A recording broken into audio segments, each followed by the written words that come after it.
उत्तर प्रदेश में महिला सुरक्षा को लेकर योगी आदित्यनाथ लगातार काम कर रहे हैं। जगह जगह पर पिंक बूथ बनाए गए हैं, लेकिन इसके बावजूद भी जो दरिंदे हैं वो अपनी हरकतों से बाज नहीं आ रहे हैं। लगातार दरिंदे जो महिलाएं हैं, लड़कियां हैं, छोटी छोटी बच्चे हैं, उनको निशाना बना रहे हैं। ऐसा ही एक मामला लखनऊ से सामने आया है, जहाँ पर एक 2.5 साल की बच्ची को मेट्रो स्टेशन के नीचे से उठाया गया और उसको साथ रेप किया गया और उसे झाड़ियों में फेंक दिया गया। ऐसे ही मामले लगातार देखने को मिल रहे हैं। अभी हम इस वक्त न्यूज़ रूम में मौजूद हैं। अपने साथियों से जानती हूँ कि वो इस स्थिति है उस पर क्या विचार करते हैं। सबसे पहले हम बात करते हैं अंकिता, क्या लगता है आपको कि एक जो 2.5 साल की बच्ची है उसके साथ रेप हो जाता है, उसको लेकर आप क्या सोचती है? उत्तर प्रदेश में आप रह रही हैं, नोएडा में रह रही हैं, क्या लगता है आपको कि महिलाएं सुरक्षित हैं? मेरे अकॉर्डिंग वैसे तो यहाँ पे महिला अभी सुरक्षित नहीं है, क्योंकि सरकार कर तो अच्छे काम रही है, बट कुछ लोग हैं ऐसे दरिंदे जिनकी नज़रों में महिलाओं की कोई इज्जत नहीं है। चाहे वो बच्ची हो, चाहे वो बूढ़ी हो, चाहे वो किसी भी उम्र की हो, या फिर उसने चाहे कुछ भी पहना हो।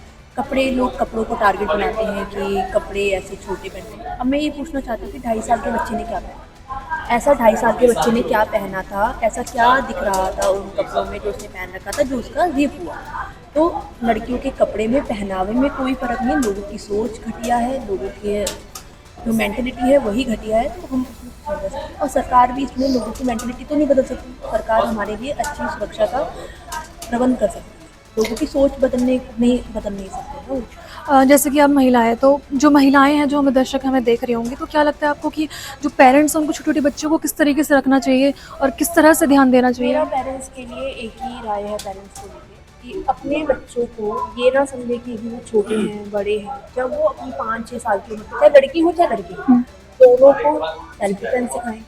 पहली बात। दूसरी बात, उनको अपनी प्राइवेट चीज़ों, प्राइवेट पार्ट्स के बारे में बताएं कि ये टच, बैड टच और गुड टच का फ़र्क बताएं, पहली बात। और दूसरी बात ये कि अपने बच्चों को अवेयर करें कि आजकल क्या चल रहा है सोसाइटी में, कैसे लोग रहते हैं, किसी की बातों पे भरोसा ना करें, किसी की बातों में आए ना। ये सारी चीज़ों का बचपन में ही ज्ञान दें। ये नहीं कि इंतज़ार करें कि जब वो बड़े हो जाए तब हम, नहीं, पहले से ही, बचपन से ही उनके दिमाग में एक चीज़ डालें, जिससे उनके दिमाग में एक चीज़ रहे, वो आगे जाके तो काम। इस मामले में एक और बात मैं आपको बता देना चाहती हूँ कि जो बच्ची थी, पीड़ित जो बच्ची थी, वो दिव्यांग थी, सिर्फ 2.5 साल की थी। ना वो बोल सकती थी, ना वो देख सकती थी। इसके बावजूद भी दरिंदे को जो उस पर बिल्कुल भी दया नहीं आई। उन्होंने सबसे पहले उसको रेप किया और उसे झाड़ियों में फेंक दिया। तो आइए हम अपनी साथी से जान लेते हैं कि वो इस बारे में क्या सोचती हैं। तो आजकल सबसे पहले आप मुझे ये बताइए कि जैसे कि आप यहाँ पे रह रही हैं, ठीक है? आपको क्या लगता है कि ऐसी जो वारदातें लगातार हो रही हैं, जैसे कि अभी उत्तर प्रदेश में आगरा में एक बच्ची का मंदिर में रेप हो जाता है, मुजफ्फरनगर में एक 15 साल की बच्ची का मतलब रेप हो जाता है मदरसे में, तो क्या लगता है कि क्या स्थिति है, लोगों की क्या सोच है, किसकी वजह से, किसकी गलती है ये? अगर गलती की बात करें तो मैं यही कहना चाहूँगी, क्योंकि इसमें सबका इन्वॉल्वमेंट है। क्योंकि कहीं न कहीं एक इन्वायरमेंट इस तरीके का बना दिया गया है औरतों को लेके कि मैं आपको एक बताती हूँ कि अगर मैं शाम को अगर बाहर निकलूँगी, तो अगर वहाँ 4 आदमी होंगे और मैं अकेली होंगी, तो मैं अनसेफ फ़ील करूँगी। और वहीं अगर 4 औरतें होंगी, 1 आदमी होगा, तो वो आदमी अनसेफ नहीं फ़ील करेगा। ये हमारी सोसाइटी है। इस बात को कितना ही बोल लें कि नहीं, अब औरतों को बहुत अच्छी तरीके, मतलब बहुत सुपीरियर तरीके से देखा जाता है कि अब नहीं है ये सारी चीज़ें। पर कहीं न कहीं ये चीज़ें हैं, औरतों को दबाया जाता है और लड़कियाँ अनसेफ फ़ील करती हैं मर्दों से। लेकिन अगर हम बात करें भारत में कानून की, तो बहुत सारी जो लड़कियां हैं उनके लिए बहुत सारे प्रावधान लेकर आई है सरकार। और जैसे कि पता है ना, जैसे आपने अभी बताया कि बाहर निकलने के लिए जो पुलिस है वो लगातार महिला जो अधिकारी हैं उनको मौजूद रहती है, ऐसा दावा है सरकार का, और सुरक्षा जो व्यवस्था कर रहे हैं उनका। तो क्या लगता है आपको कि कहीं आपको क्या वो देखने को मिलता है? अगर 10 बजे आप नोएडा में बाहर निकल रही हैं तो आपको लग रहा है कि ये सब चीज़ें हो रही हैं? अगर पुलिस की बात करें तो मैं नोएडा में रहती हूँ, पुलिस रहती है, जगह-जगह पे पुलिस मौजूद रहती है। पर अगर आप सोच की बात करें तो एक मर्द की सोच तो हम कभी बदल ही नहीं सकते इस चीज़ में कि वो सामने वाला इंसान किस तरीके से देख रहा है, चाहे वो बच्ची हो, चाहे बूढ़ी व्यक्ति हो, तो उस चीज़ की हम सोच नहीं बदल सकते। हमारे साथ हमारे साथी हैं, उनसे भी हम जान लेते हैं कि वो इस जो मुद्दे हैं, इस पे क्या कहना चाहते हैं। तो जैसे कि आप उत्तर प्रदेश में देख रहे हैं कि योगी आदित्यनाथ लगातार कह रहे हैं कि महिलाओं की सुरक्षा के लिए अगर हम लोग ये करें, वो करें, तो आपको क्या लगता है कि हकीकत जो है, ज़मीनी हकीकत जो है वो क्या है? क्या वो प्रावधान जो लेकर आई, योजनाएँ लेकर आई हैं, क्या वो जो महिलाएँ हैं उनको हेल्प कर पा रही हैं या नहीं कर पा रही हैं? देखिए, सबसे बड़ी बात कि जो घटना हुई है, उसे आप किसी भी तरीके से जस्टिफाई नहीं कर सकते हो कि इसलिए था, इसलिए हो गया, इसलिए ऐसा था, इसलिए नहीं, गलत है, कानूनी रूप से गलत है। ऐसे मानसिकता वाले जो लोग हैं, ऐसी सोच वाले जो लोग हैं, वो मेरा ऐसा मानना है कि उनके घर में उनकी बहन बेटियां भी सेफ नहीं होंगी। रही बात कानून व्यवस्था की, तो सरकार अपने दम पे, अपने स्तर पे, प्रशासन अपने स्तर पे चीज़ें कर रही है, सफलता भी मिली है। लेकिन मुझे ऐसा लगता है कहीं न कहीं कमी है। कमी अब सरकार के नीति में कमी है, प्रशासनिक स्तर पे कमी है, या लोगों के मानसिक जो सोच है, इस तरह की जो घटिया विचारधारा कह लीजिए, घटिया सोच कह लीजिए, जो भी आप कह सकते हैं। मुझे लगता है कि ऐसी चीज़ों को कोई भी एक शब्द में बयां कर देना, शब्द में कह देना, इस घटना की तौहीन होती है। इस तरीके से नहीं करना चाहिए। तो कमी तो है, इस कमी को हमें सुधारना पड़ेगा। हमें सामाजिक रूप से सशक्त होकर के इसे देखना पड़ेगा कि जब हम अगर किसी रास्ते से गुजर रहे हैं, जैसे देखिए हमारी विचारधारा क्या है कि हमारे घर में अगर कोई 18 साल की लड़की है, जब वो शाम को बाहर निकलती है तो हम उसके साथ एक 5 साल के छोटे बच्चे को भेज देते हैं कि वो सेफ है। नहीं, सेफ नहीं है। अगर वो सेफ रहती तो हम उसे अकेला भेज सकते थे। बिल्कुल। तो कहीं न कहीं हमें भी अपनी मानसिकता को करनी पड़ेगी कि हम कैसे, जब हम घर से बाहर निकलते हैं, हमारे घर में हमारी बहन, हमारी बेटियाँ जब अकेले रहते हैं, कैसे गेट लगा लेना, जो भी चीज़ें हैं। तो इस विचारधारा को हमें खुद आगे आकर के देखना पड़ेगा कि किस तरीके से हम अपनी सामाजिक, जो महिला सशक्तिकरण की बात होती है, सामाजिक सशक्तिकरण, समाज को सशक्त कौन करेगा इन सब चीज़ों में। और ये तब होगा जब हम एजुकेट होंगे, जब हम पढ़ेंगे, जब हम चीज़ों को समझेंगे कि आखिर इसके पीछे की वजह है। तो मुझे ऐसा लगता है कि हमें सामाजिक स्तर पे, सामाजिक रूप से ऐसे निर्णय लेने पड़ेंगे, इस तरीके के कदम उठाने पड़ेंगे जिस पे रोक लाए। हम सिर्फ सरकार के भरोसे, प्रशासन के भरोसे हम अपने बहन बेटियों को ऐसे दरिंदों के सामने तो नहीं छोड़ सकते, खास करके जिस तरीके की चीज़ें बनती हैं। जी, आपको क्या लगता है कि जैसे आपने भी बताया ना कि आप सेफ़ रखने के लिए जो फैमिली है वो क्या कर सकती है? मतलब सरकार तो अपने लेवल पे सेव कर रही है, मतलब लोग कह रहे हैं कि पुलिस जो है महिला सुरक्षा को लेकर लगातार काम कर रही है। महिला जो पुलिसकर्मी है वो मौजूद रहती है, मतलब तैनात रहती है महिलाओं के लिए। सुनने के लिए महिला डेस्क भी मौजूद है। अगर हम उत्तर प्रदेश की बात करें, पिंक बूथ बनाए गए हैं जगह-जगह पर। ये सब चीज़ें होने के बावजूद भी अगर लड़कियाँ रात में अकेले निकल रही हैं तो वो सेफ फ़ील नहीं कर रही हैं। तो क्या लगता है आपको, मतलब कि देखिए, इसको ऐसा है कि जैसे आपने कहा कि पिंक बूथ है, महिलाओं के लिए अलग से, बच्चों के लिए अलग से सरकार हेल्पलाइन नंबर जारी करती है। तो सरकार अपने तरीके से तो प्रयास कर रही है, प्रशासन भी अलग अलग जगहों पे कदम उठा रही है, बहुत सारी की चीज़ें हैं, हो रही है। लेकिन कहीं न कहीं अगर ऐसी घटनाएं हो रही है तो हम वैचारिक रूप से ग्रसित हैं। वो जो दरिंदगी है हमारे विचारों, वो हम कहीं न कहीं ग्रसित हैं। हमें उसको बदलना पड़ेगा।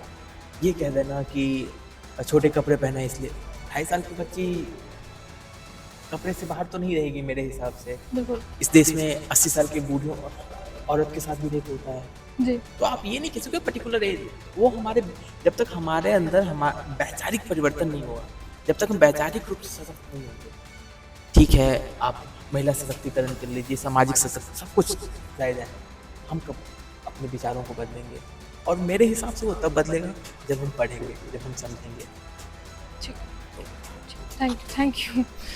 चलिए, हमारे साथ हमारे एक और साथी मौजूद हैं, उनसे भी जान लेते हैं।